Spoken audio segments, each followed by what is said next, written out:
Our lives are filled with uncertainty. Frankly, because one of the reasons is we never get the answers to the important questions about life. Where do we come from? Where are we going? What's the purpose of all this?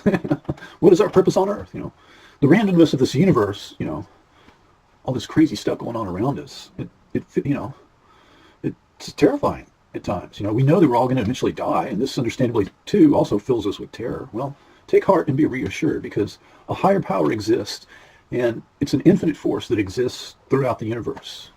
Now, we often ask, if God truly exists, then why? Why do evil and injustice seem to triumph so often over the good? Why does evil win? Why does the good suffer? There are answers. Not perfect answers, but there are answers.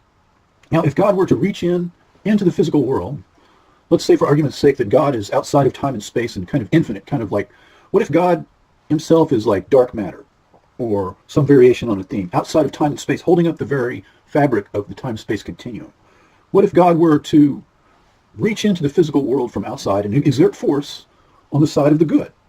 Well, if God comes in and pays your light bill or saves you, from rolling your car in the bar ditch when you're drunk on Friday night, where would it end? Where would it end?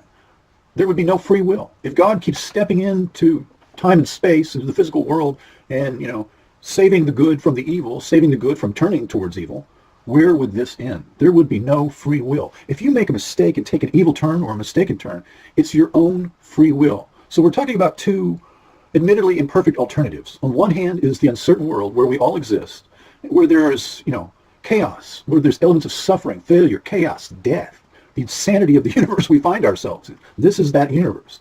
But what about, on the other hand, what if there was a predetermined world where nothing bad ever happens to good people? We're like, why does bad things happen? I'm a good person. Why? We all do that. You're having a bad.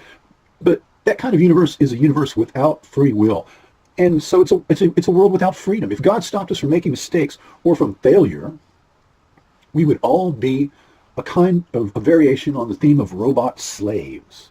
And God loves you too much to make you a slave in a predetermined universe. You're just a marionette, a puppet on a string. If God saved a sparrow every time that a sparrow fell, albeit a good person like you, soon there would be billions and billions of sparrows. They would blot out the sun to the detriment of all other living things.